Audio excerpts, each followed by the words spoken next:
할렐루야. 네. 할렐루야. 네. 사모하는 영혼을 만족케 하시고 갈급한 심령에 은혜의 수납비를 부어주시며 오늘도 크고 놀라운 하나님의 은혜를 경험하는 축복의 역사가 충만하기를 주의 이름으로 축복합니다. 네. 아멘. 아멘. 미국의 제16대 대통령 아브라함 링컨 대통령은 유머 감각이 탁월했던 그러한 지도자로 잘 알려져 있습니다.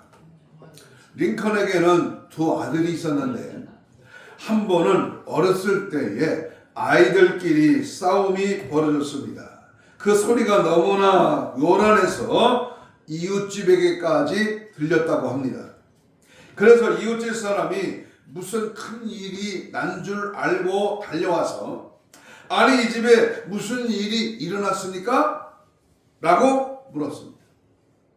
그러자 링컨은 특유의 너털 웃음을 웃으면서 아이고 하하하 걱정할 필요 없습니다. 그 인류의 보편적인 문제가 일어났을 뿐입니다.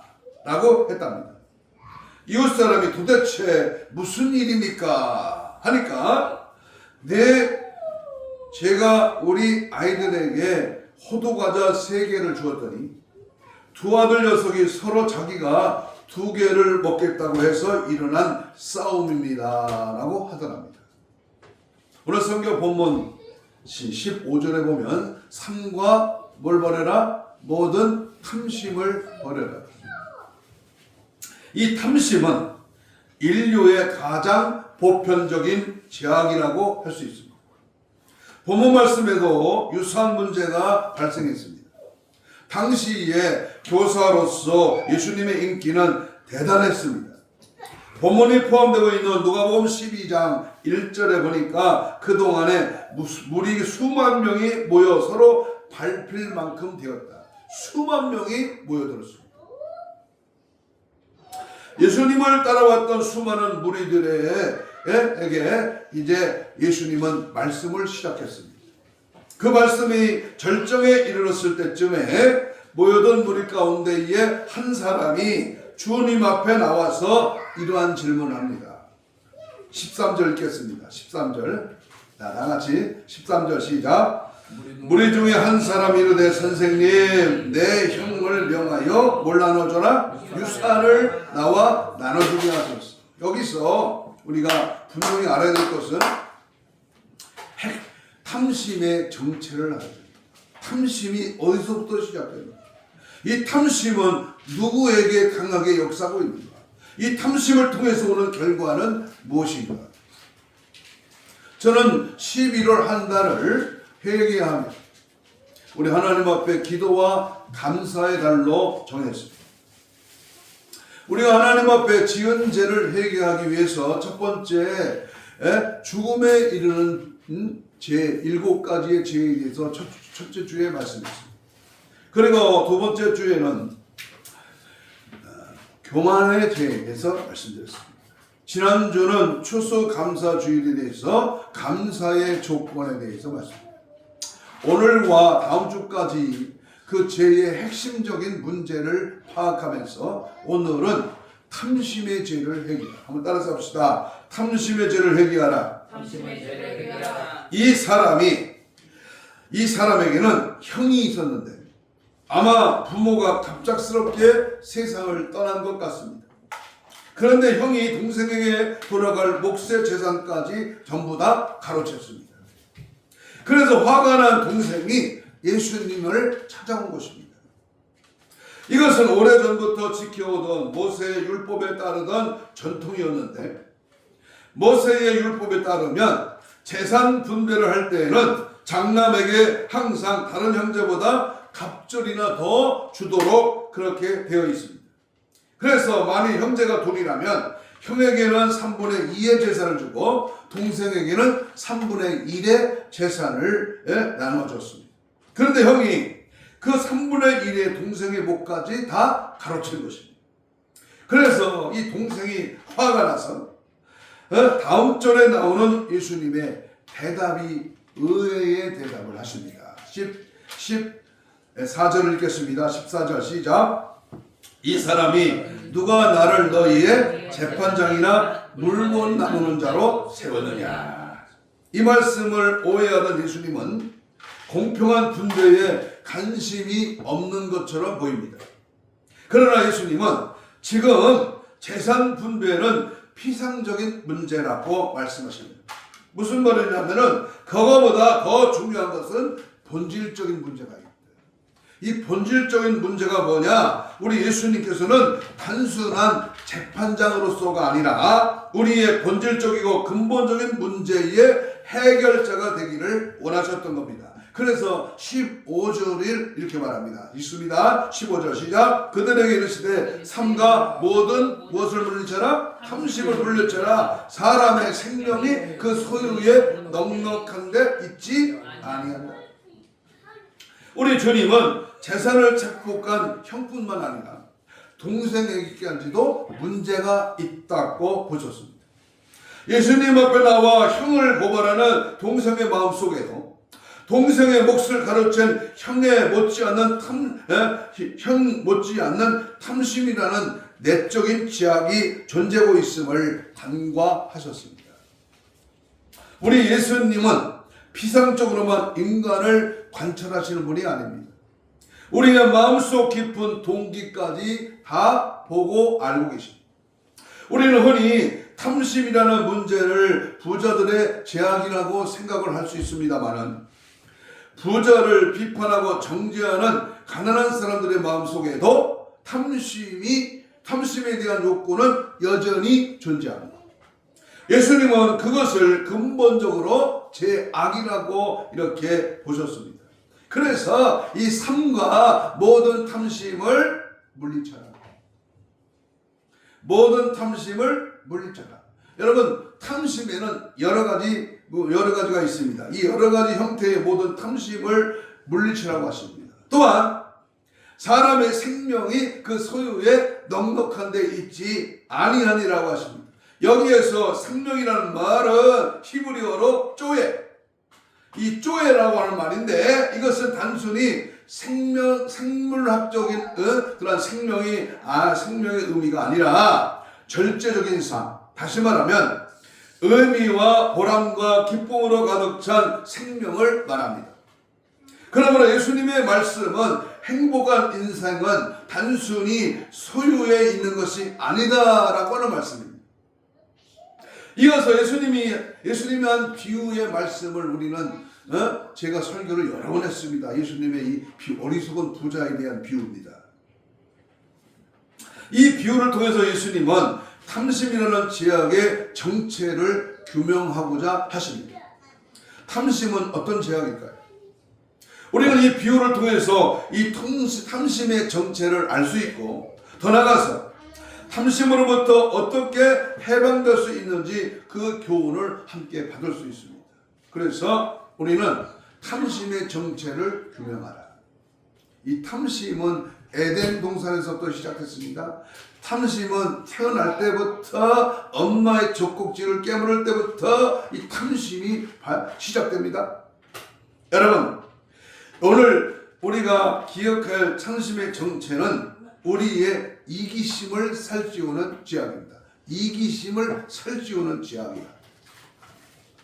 부자 농부의 비유는 이렇게 시작합니다. 16절로 19절입니다. 16절 시작. 또 비유로 그들에게 말하 이르시되 한 부자가 그 밭에 수출이 풍성하여 심중에 생각하게 이르기를, 여기서 중요한 말 나옵니다. 내가 곡식을 쌓아둘 것이 없으니 어찌할까. 또 이르되 내가 이렇게 하리라. 내 곡간을 헐고 더 크게 짓고 내 모든 곡식과 물건을 거기 쌓아두리라. 또 내가 내 영혼에게 이르되.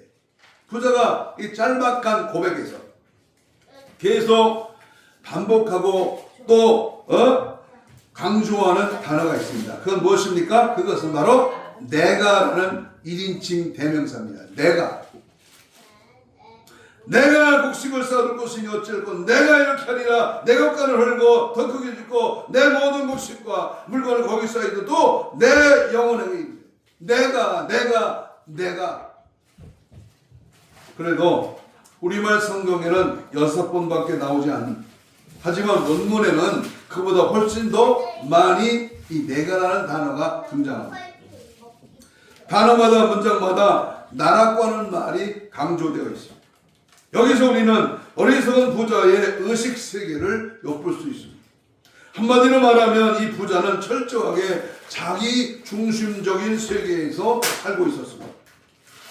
물론 사람이 자기를 위하여 자기를 위한다는 것은 그 자체가 나쁜 것은 아닙니다. 그것은 자연스러운 것이고 누구나 그럴 수밖에 없습니다. 자기를 위하여 그때부터 우리는 탐심의 늪속으로 빠져들기 시작합니다. 이 자기만, 자기가 아니라 자기만 위하는 것, 자기만 잘 살고 자기만 부자 되고 자기만 천국 가고 자기 교회만 능력이 있어. 이 자기만이라고 하는 이 단어에 심취되기 시작하면서 탐욕이 시작됩니다. 탐심이라는 죄의 지배를 받는 것, 탐심의 지배를 받게 되면 우리는 치유되기 어려운 병적인 이기주의자가 됩니다. 어떤 스필가는 병적 이기주의자의 모습이 브레이크가 고장난 자동차에 비유했습니다. 브레이크가 고장난 자동차는 계속해서 질주할 수밖에 없습니다. 우리 이런 병적인 이기주의적인 경영을 본문에 나타나는 부자의 모습에서 볼 수 있습니다. 더 크게 짓고 내 모든 곡식과 내 모든 물건을 거기 쌓아두리라 18절은 말합니다. 성경은 지옥을 그릴 때마다 이따금씩 이 무정액이라는 단어를 사용합니다. 이 무정액이라는 말은 바닥이 없는 곳, 끝이 없는 심연을 의미합니다. 끝없는 욕망의 세계에서 입을 벌리고 더 하다가 이 세상에서 그 만족을 달성하지 못한 사람들이 지옥에 가서도 끝없이 허덕이며 불만에 차서 더 소리칩니다. 조금만 더, 한 번만 더. 점점 이 더더가 시작되기 시작하면서 부풀르고 더 많은 것을 차지하려고 하니까 탐심은 브레이크 고장난 자동차처럼 계속 질주하는 겁니다. 미국의 유명한 부호였던 우리가 잘 아는 록펠러가 신문 기자의 인터뷰에서 남긴 유명한 말이 있습니다. 한 기자가 호기심에서 이런 질문을 던졌습니다. 당신은 현재 당신이 가진 모든 재산으로 만족하십니까? 고작 얼마요? 고작 몇억, 몇십억, 몇백억, 몇천억. 손흥민이가 1100억이 자기 재산이라고 밝혔습니다. 1100, 몇백억이. 많지요? 대장동 사기의 4600억보다 적어. 그런데요, 이 록펠러는 당신이 현재 가진 사신 재산으로 만족하십니까? 전혀, 천만에 전혀 아닙니다. 록펠러는 아주 강력하게 대답했다고 합니다. 그러자 이 기자가 그러면 얼마나 더 가져야 만족하시겠습니까? 라고 하자 이때 록펠러가 이런 유명한 말을 했습니다. 조금만 더 가지면 된다고 하는 것입니다. 오래전에 잠실이 개척되었을 때에 13평짜리 아파트를 장만하고 너무너무 기뻐하던 한 성도가 있었답니다. 감사 예배를 드리고 싶다고 해서 함께 감사 예배를 드렸다는 겁니다. 13평 아파트를 장만하고서 너무 기뻐하던 그때의 그 모습이 지금도 눈에 선하다는 것입니다. 그런데 얼마 후에 연락이 왔습니다.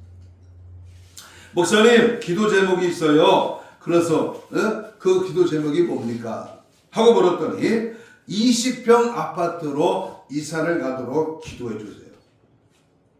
그래서 간절히 기도해 주었습니다. 그 후에 정말로 20평 아파트로 이사를 갔습니다. 그래서 또 같이 예배를 드렸다는 겁니다. 얼마 후에 갔더니 목사님이 기도하면 응답이 잘 되네요. 이제 저희 집의 평생 소원은 화장실이 2개 있는 아파트로 이사를 가는데 기도 좀 해주세요 하는 겁니다. 화장실 2개인 집으로 이사가면 분명히 또 화장실 3개가 있는 집을 원하게 될 것입니다. 이렇게 조금만 더 하는 이 마음이 우리를 붙잡기 시작할 때에 이 탐심이라고 하는 죄악으로 나타납니다. 탐심은 이기심을 살찌우는 큰 죄악입니다. 뒤에서 뭐 하는 거예요 지금?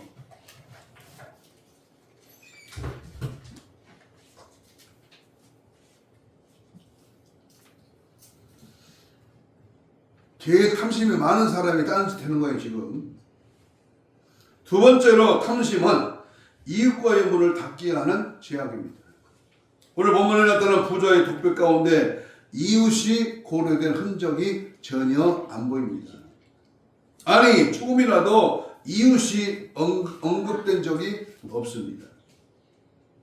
내가 내 곡식을 쌓아둘 것이 없어 내가 이렇게 하리라 내 곡간을 헐고 더 크게 짓고 내 모든 곡식과 내가 내 영혼에게 이르되 이렇게 가해서 내가를 주장하는데 이웃은 전혀 생각이 없습니다. 이 부자의 언어 세계 속에 잊혀진 단어 하나를 발견할 수 있습니다. 바로 당신이라는 말입니다. 그는 철저한 자기만의 세계, 상대방이 없는 나만의 세계를 살고 있습니다. 우리 큰손자가 너라는 말을 싫어하는 것 같아요. 너. 그래서 제가 차 타고 오다가 유라고 했어요. 유. 유는 대통령에도 미국에서는 유라고 해요. 너. 이 너라고 하는 이 사실을 망각할 때, 나만을 강조할 때에 탐심이 시작되는 겁니다. 금세기에 매우 중요한 철학적 영향을 끼친 유태인의 철학자 마르틴 부버는 나와 너라고 하는 책에서 나라고 하는 존재는 당신이 존재함으로써 비로소 그 의미를 가질 수 있다는 사실을 강조합니다. 인간관계 속의 존재입니다. 본문에 나타난 이 부자 농부가 나름대로 성공하기까지 그에게 얼마나 많은 주변 이웃들의 도움과 참여가 있었을까요? 그가 농사 짓기 위해서는 씨앗과 농기구와 가축 등을 활용했을 것이고 그것을 보급해준 이웃들의 소중한 참여가 있었다는 것을 어떻게 부인할 수 있었겠습니까? 또한 그가 농장을 확장시키면서 이웃들의 도움을 받았을지도 모릅니다. 그럼에도 불구하고 그는 자신의 성취가 온전히 자신만의 것으로 생각을 했습니다. 나만 잘 살면 그만입니다. 내 이웃은 어떻게 됐든지 나와는 상관이 없다고 하는 생각하는 것입니다. 성경의 마지막 책인 요한계시록에는 인류 최후의 심판, 마지막 심판의 장면이 그려지고 있습니다. 18장에 보면 종말을 빗대어서 바벨론이 무너지는 모습을 그리고 있는데 왜 하필이면 바벨론의 모습을 그렸을까요? 이에 대하여 성경학자들 사이에는 여러 가지 견해가 있습니다. 바벨론은 요한계시록이 기록되던 당시에 로마에 대한 상징이었다고 해석하는 사람도 있고 중세기 학자들 가운데는 가톨릭의 전성기 때 모습이 바벨론에 비유된다고 하는 사람도 있었습니다. 하지만 이것은 모두 정당한 해석이 아닙니다. 바벨론의 해석은 소유의 가치로 대표되고 있는 이 세상을 상징합니다. 소유가 중심가치가 되면 이 세상을 상징합니다. 소유가 중심가치가 됨으로써 물질주의와 쾌락주의가 될 수밖에 없습니다. 이 물질주의인 세상, 쾌락주의가 될 수밖에 없어요. 그래서 세상이 바벨론으로 등장하고 있는 겁니다. 그래서 하나님 여지없이 이 바벨탑, 이 바벨론의 사상, 이 바벨론주의를 무너뜨립니다. 돈만 있으면 무엇이든지 다 해결할 수 있다는 하나님께 대하여 전혀 부유하지 못한 이 어리석은 사람을 우리는 꼬집어 오늘 말씀하고 있습니다. 이 돈 때문에, 물질 때문에 예수를 팔아먹지 말고 예수 그리스도로 완전히 사로잡힐 때에 거기는 예수 충만하시기를 주의 이름으로 축복합니다. 돈이 전부가 아니야. 인생에 돈에 치우칠 때에 탐심의 제약이 발생하는 거예요. 그러므로 우리는 돈 대신에 뭐로 충만하라? 예수로 충만하라. 물질 때문에 예수 팔지 말고 예수로 장악당하고 예수 중심의 삶으로 살고 예수의 본질에 들어갈 때에 참으로 돈을 다스릴 수 있는 권세와 능력, 돈 가진 자를 붙여주는 거예요. 돈의 행방을 하나님이 열어주시는 거예요. 그러므로 예수로 시작할 때, 예수가 중심될 때 물질의 세계를 지배할 수 있는 능력을 우리 주님이 허락해 주시는 줄로 믿습니다. 아멘. 그러면 바벨론이 무너지는 장면이 성경에서 어떻게 묘사되고 있는지 계시록 18장 10절로 12절에 보면 무서워 멀리 서서 그 고통을 보면서 화이토다 큰 성 견고한 성 바벨론이여 한 시간에 내 심판이 이르렀도다. 바벨론의 부유한 사람들은 붉은 세모포 옷을 입고 금과 보석과 진주로 꾸몄는데 그러한 부자가 한순간에 망했다는 것입니다. 계시록 17장은 음녀 멸망이고 18장은 바벨론 멸망, 19장은 드디어 혼인 천국 잔치가 일어나는 것. 놀라운 장면이 계시록에 전개됩니다. 그런데 하나님은 오늘 우리에게 분명히 말하는 것은 성경은 물질주의와 쾌락주의에 물든 이 세상이 하나님의 심판을 견디지 못하고 한순간에 무너져 내리는 그 모습을 그리고 있습니다. 그러면서 바벨론 성의 최후를 경고하기에 앞서서 하나님의 백성들에게 이런 경고와 메시지를 띄웁니다. 그게 계시록 18장 4절입니다. 내 백성아 거기서 나와 그의 죄에 참여하지 말고 그가 받을 재앙들을 받지 말라. 인터넷에 세계 인구가 얼마인가 이 말씀을 줍니다. 찾아보니까요 82억이 넘었다. 82억이 이 지구촌에 삽니다. 우리 대한민국은 5,130만 명이 이 땅에 삽니다. 하나님의 백성이 우리들만이라도 이런 세상의 조류에 휩쓸리지 말자는 말입니다. 그러나 우리가 살고 있는 이 세계는 이 수많은 지구촌에 수많은 사람들 가운데에 약 6분의 1에 해당하는 10억이 넘는 인구가 매일 밤에 굶어 죽은 채 굶주린 채 잠자리에 들고 있다는 사실을 우리는 분명히 인식해야 합니다. 날마다 적어도 4만의 이상이 되는 사람들이 기아 때문에 죽어가고 있습니다. 또 이 세상에 태어나는 아이들 가운데에 100명 중에 40명이 영양실조로 인해서 회복 불가한 불구자로 이 땅에 살아가게 된다고 하는 사실을 혹시 아십니까? 매년 적어도 10만 명의 어린이들이 비타민 A의 결핍으로 소경이 된다는 사실을 알고 있습니다.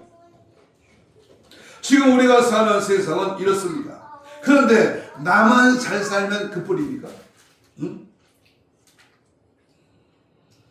구약시대 때부터 성경은 하나님의 백성들을 삶 가운데 11조의 원리를 강조해 왔습니다. 어떤 어리석은 넉나간 녀석이 11조가 신약에는 없대, 필요 없대. 이런 넉나간 인생도 있어요. 11조는 단순히 헌금하는 게 아닙니다. 10분의 1을 띄어서 하나님께 바치는 게 아니에요. 이 11조를 잘못 해석해서 11조에는 여러 종류가 있습니다. 그 중에 하나가 회식의 11조입니다. 다 같이 돈을 내고 다 같이 먹는다는 것입니다. 여기에는 나눔의 원리가 강조되어 있습니다. 그리고 3년에 한 번씩은 구제의 11조를 드렸습니다. 이것은 고통받는 이웃들을 향한 나눔의 의미를 강조하는 성경의 명령입니다. 그런데 탐심은 우리로 하여금 이웃을 향한 창을 닫아버리고 살게 만듭니다. 그래서 탐심이 바로 우상 숭배라는 겁니다. 세 번째 탐심은 더 나아가 삶의 주인 대신 하나님을 망각하게 만드는 죄인 것입니다. 성경은 물질의 필요를 부정하는 것이 아닙니다. 마태복음 6장 32절 너희 천부께서 이 모든 것이 너에게 있어야 할 줄을 아시느니라. 성경은 그리고 기독교는 가난을 미덕이라고 가르치지 않습니다. 또한 물질적인 부를 창출하는 것에 반대하지도 않습니다. 불이 창출될 필요가 없습니다. 그럼에도 불구하고 성경에 경계하는 것은 물질의 주인이신 하나님을 망각하고 사는 삶입니다. 기독교적 재물관의 가장 중요한 출발점이 여기에 있습니다. 여러분, 이 물질의 그 주인이 누구인가를 알고, 다시 말하면 하나님을 알고 하나님의 뜻대로 물질을 관리하는 삶을 살아갈 수 있느냐 하는 것입니다. 그런데 문제는 우리가 탐심의 노예가 되는 순간부터 그 주인을 잃어버린다는 것입니다. 하나님을 망각하게 됩니다. 하나님이 보이지 않으니 맹목적인 인간이 되고 맙니다. 구약의 성경을 예로 들면 민수기 22장에 보면 거기 아주 재미난 이야기가 있습니다. 거기에 두 명의 인물이 나옵니다. 구약 민수기에는 발락과 발람이라는 사람입니다. 발락은 모압 국가의 왕입니다. 이스라엘의 세력이 장차 확장되자 이 모압 왕 발락은 위기를 느낍니다. 그래서 어떻게 이스라엘의 세력을 약화시킬까 하다가 복수를 사용하기로 했습니다. 그는 이스라엘 선지자 가운데 발람이라고 하는 사람을 고용해서 그에게 뇌물을 주어 이스라엘을 저주하도록 했습니다. 선지자 발람은 하나님이 하지 말라고 경고하시는데도 하나님의 경고를 무시하고 자기 만족을 저주하기 위하여 길을 나섭니다.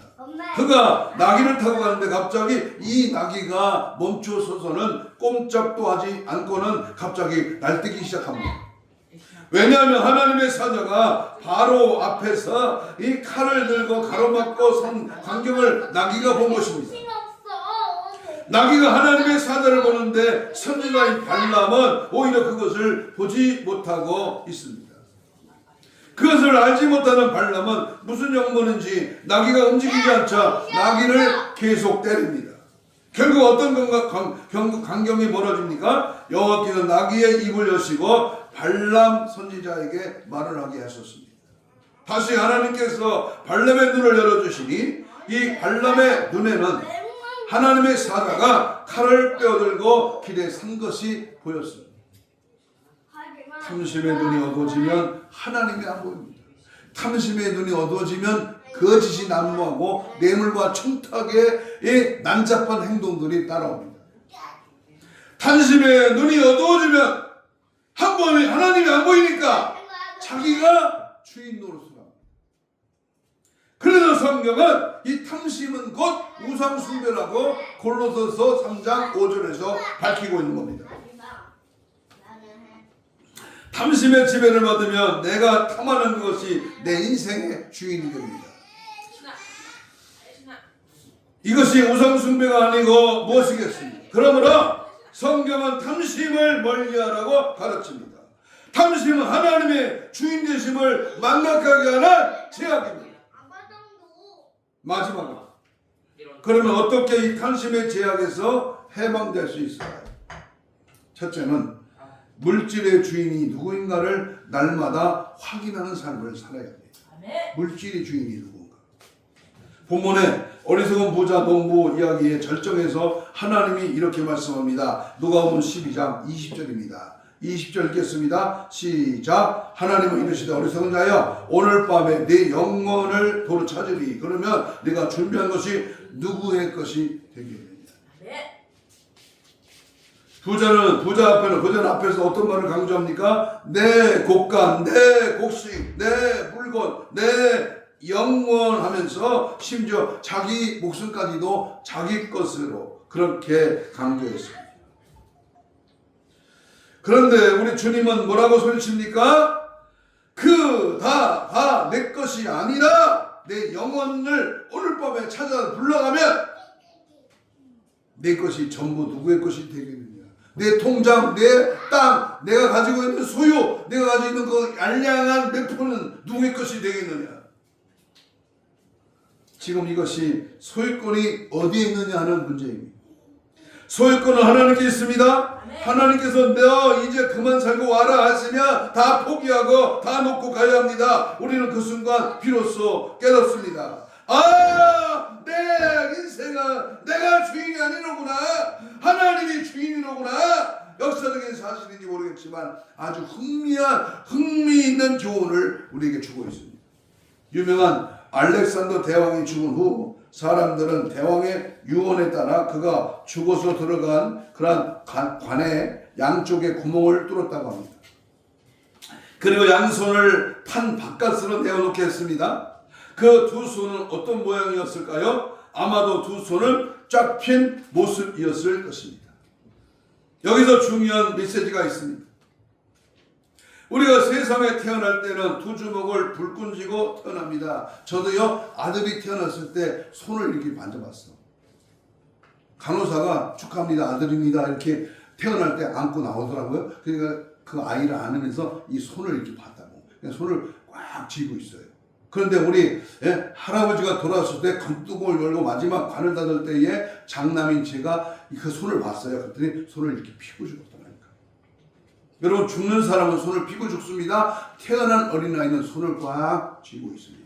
나는 뭘 쥐고 있는가 펴봤다니까, 아기를. 이 세상에 태어날 때는 두 주먹을 불끈 쥐지만 한평생 욕망을 위하여 생애를 살아요. 그러나 세상에 떠날 때는 두 손을 편 채 아무것도 가져가지 못합니다. 그대로 다 두고 갑니다. 어떤 재벌이 죽자 한 가지 재벌의 아들에게 질문했답니다. 부친이 재산을 얼마나 남기셨습니까? 몇 억을 남겼어요? 몇 천억을 남겼어요? 그러니까 아들이 이렇게 대답을 하더랍니다. 다 남겼습니다. 단순한 얘기지만 실제로 우리는 다 남기고 갑니다. 아무것도 가져가지 못합니다. 온 세상을 정복하고 더 정복할 땅이 없어서 울었다고 하는 알렉산더 대왕도 다 남기고 갔습니다. 그 순간 비로소 우리가 내가 내 인생의 주인이 아니고 하나님이시구나, 그분이 주인인 것을 깨닫습니다. 그런데 살아가면서 우리는 이것을 자주 잊어버립니다. 그러므로 날마다 확인해야 합니다. 어떻게 확인해야 할까요? 청지기적인 삶을 사는 가장 핵심적인 실천 가운데 하나가 규칙적인 헌금 생활입니다. 여기서 11조의 중요성이 있습니다. 11조는 내 모든 소유와 하나님의 것임을 확인하는 작업입니다. 우리가 규칙적인 12조를 드릴 때마다 이 사실을 확인하게 됩니다. 그러나 10분의 1만 하나님의 것이라고 생각하는 것은 오해입니다. 이 10분의 10 전체가 다 하나님의 것입니다. 하나님의 것, 하나님께 드리는 이 헌금 생활이 복된 겁니다. 하나님, 당신이 주인이십니다. 주인이 우리 하나님께 돌려드립니다. 저한테 맡기신 것 가운데 일부를 다시 드립니다. 그래서 우리 주님이 주인이심을 확인합니다 라는 그 고백하는 이 훈련을 통해서 우리는 조금씩 탐심에서 자유로워지는 그런 인생의 길을 살게 됩니다. 두 번째, 탐심의 제약을 어떻게 해결합니까? 바로 우리의 탐심에서 바로 참된 부요의 삶을 해방되려면 참된 부요의 삶을 살아야 돼요. 진정한 부조의 삶은 무엇입니까? 21절에 자기를 위하여 재물을 쌓아두고 하나님께 대하여 부요하지 못한 자가 이와 같으다. 어리석은 부자에 대한 성경은 결론적으로 하나님께 대하여 부요하지 못한 자라고 말씀합니다. 그러므로 진정으로 부요한 사람은 하나님께 대하여 부요한 사람, 하나님과의 관계에서 은혜가 충만하고 기쁨이 충만한 삶, 한마디로 하나님으로 말미암아 배가 부른 사람, 이런 사람을 다른 것을 원하지 않습니다. 진정한 부자의 고백은 여러분 시편의 고백처럼 여호와는 나의 목자시니 내게 부족함이 없으리로다. 이것이 진짜 부자의 고백이 아니겠습니까? 더 하는 사람은 불행한 사람이다. 진정한 부의 삶은 여호와는 나의 목자이십니다. 내가 부족하게 없습니다. 이렇게 고백하는 그러한 사람입니다. 그러므로 오늘 결론의 말씀을 드립니다. 그리스도가 나의 구원이신 것을 믿으십니까? 그리스도가 나의 소망인 것을 믿으십니까? 그리스도가 능력인 것을 믿으십니까? 그리스도가 내 소망이고 구원이고 능력이고 나의 꿈이고 나의 자랑이고 나의 기업이고 나의 피난처고 예수님이 나의 구원이시라는데 뭐가 필요합니까? 아이고 목사님, 그래도 먹고는 살아야 되지요. 예수가 나의 기쁨이요 생명이요 능력이요 소망이요 예수가 나의 전부라니까. 응? 예수로 꽉 차 있으면 됩니다. 그렇습니다. 예수 그리스도로 꽉 찬 인생, 성령 충만한 인생, 그리스도로 꽉 찬 인생, 그리스도와 가득 차서 그리스도가 내 모든 것이 되고 내 기쁨이 되고 소망이 되면 이 세상에 좀 부족한 것이도 그것이 문제가 아닙니다. 저는 35년을 개척교회를 했습니다. 부족할 때가 많지요. 더 할 때가 많지요. 날마다 부족하죠. 그런데 그 부족 때문에 예수를 팔아먹으면 안 된다. 예수를 이용해서 다른 것에 눈을 돌리면 안 된다. 그 말이에요. 예수로 충만하면, 예수로 나의 자랑이요, 예수로 나의 기쁨이요, 예수 그리스도가 나의 전부인 것을 고백하며 하나님은 나의 목자가 되시고 나의 부족함이 없어요. 이 탐심에서 참으로 자유한 인생, 자유한 삶이 여러분과 저의 삶이 되기를 주의 이름으로 축복합니다. 내 삶의 주인이 누구다? 예수요. 예수. 내 소유의 주인이 누구다? 예수요. 내 지능, 내 지혜, 내 재능, 내가 가지고 있는 땅, 문서, 내 재산, 이게 전부 예수님의 것이다. 그러므로 나는 관리하는 자야. 나는 그것을 이용해서 주님을 기쁘시게 해서 드려지고 또 그 물질을 주님을 위해 선용하고 그가 가진 재능을 주님이 아낌없이 쓰는 거예요. 이것이 오늘 탐심을 물리치라고 하는 세 번째 주님이 주시는 하나님의 음성인 줄로 믿습니다. 이제 여러분의 삶이 예수로 장악당한 예수 그리스도의 삶으로 우리의 소유권을 주님께 의탁하는, 그래서 내 모든 것은 주님이 주시는 것으로, 주님의 것으로, 주님으로 말미암아 주님의 뜻을 따라 주님의 영광을 위하여 드려지는 삶을 살 때에 내게 필요한 것은 그때마다 그 시마다 하나님이 공급하시고 지혜와 능력을 주셔서 사용할 수 있는 그 놀라운 터를 장만케 하시고 하나님 위대한 일을 감당케 하시는 줄로 믿습니다. 기도하겠습니다. 이 시간 오늘 주신 말씀을 생각하면서 주께서 내 삶의 모든 것이 되게 하옵소서. 탐심의 모든 죄악을 손들이채 뽑아버리게 하옵소서. 더럽고 추잡한 탐심의 각종 악한 요소들아 내 사전에서 사라질지어다. 지금 즉시 말씀 받고 명하노니 떠나가죠. 이제부터 나누고 섬기며 베풀고 드릴 수 있는 주님의 마음으로 살게 하옵소서. 주님 맞이할 거룩한 신부단장으로 무장되게 하옵소서. 우리 주여 삼창하며 2, 3분 기도합니다. 이야 이야 이야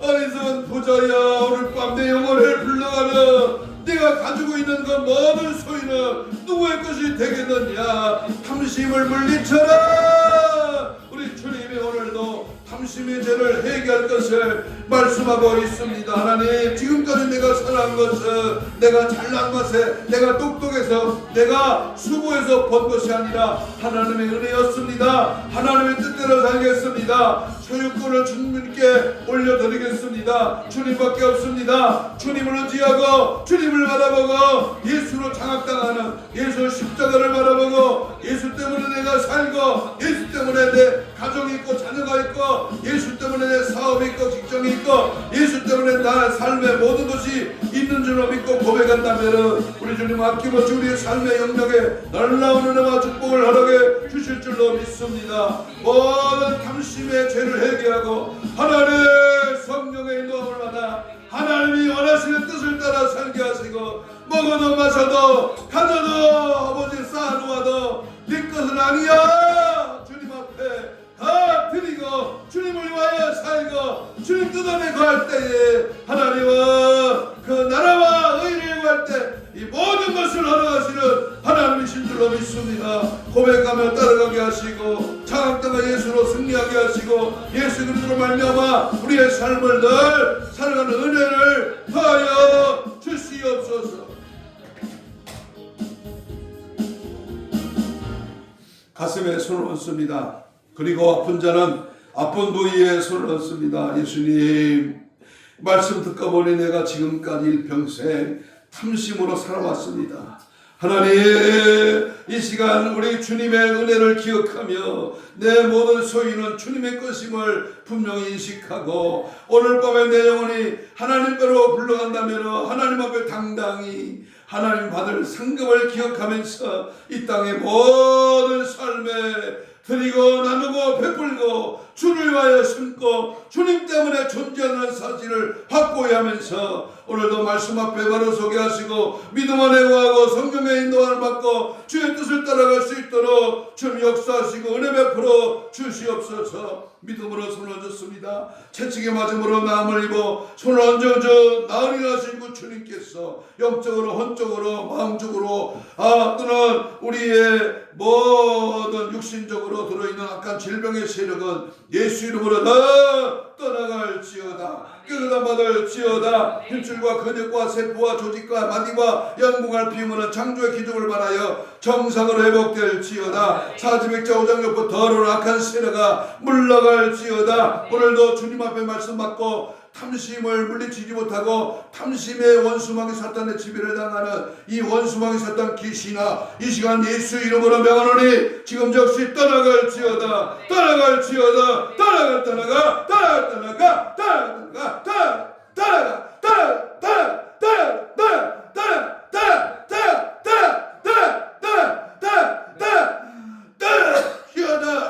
모든 탐심의 죄는 사라질지어다.